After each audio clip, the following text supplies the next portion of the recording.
अस्सलाम वालेकुम।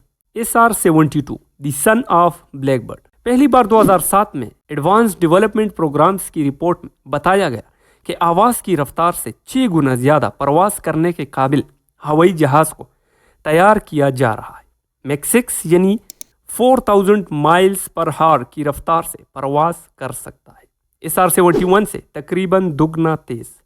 SR-71 को 1998 में यूएस एयरफोर्स की जानिब से रिटायर्ड किया गया। SR-71 अब तक का सबसे काबिल ड्रोन है जो कि एंटी रेडार टेक्नोलॉजी बेस पर बना था। यानी इस ड्रोन की स्पीड इतनी ज़्यादा होती कि रेडार इसे डिटेक्ट नहीं कर पाता। ये मैक 3.2 की स्पीड पर परवास कर सकता था, लेकिन SR-72 मैक 6 स्पीड पर परवास करेगा। इसके लिए 2006 में स्क्रैमजेट इंजन मॉडल को डिज़ाइन किया गया।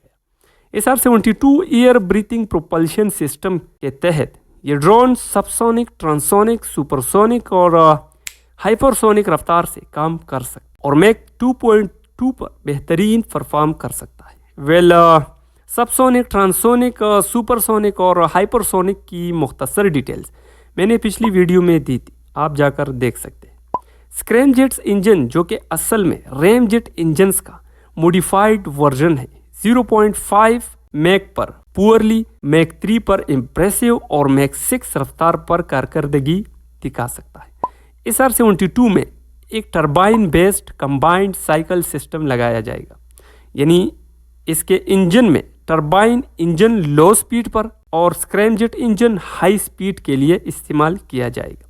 ये दोनों इंजन्स एक ही इनलेट और नोजल यूज़ करेंगे, पर इनके एयर फ्लो पाथ्स अलग अलग होंगे। टेम्परेचर्स कंट्रोल करने के लिए इनमें कार्बन, सेरामिक और डिफरेंट मेटल्स का इस्तेमाल किया जाएगा, जैसा कि इंटरकॉन्टिनेंटल बैलिस्टिक मिसाइल्स और रिटायर्ड स्पेस शटल में यूज़ किया गया।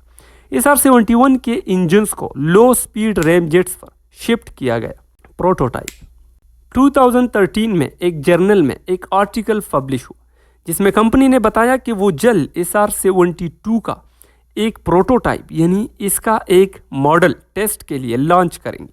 इस न्यूज़ ने काफ़ी हलचल मचा दिया, लोगों का इंटरेस्ट भी बिल्ड हुआ, लेकिन फिर बजट और फंडिंग की अदम दस्तयाबी की वजह से ऐसा ना हो सका।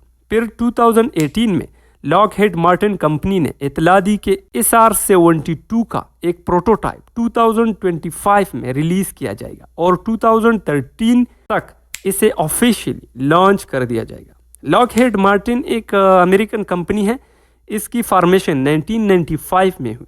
ये company military aircrafts, space rockets, satellites यानी स्पेस के लिए इलेक्ट्रॉनिक डिवाइसेस वगैरह के टूल्स बनाती है। मिलते हैं नेक्स्ट वीडियो में।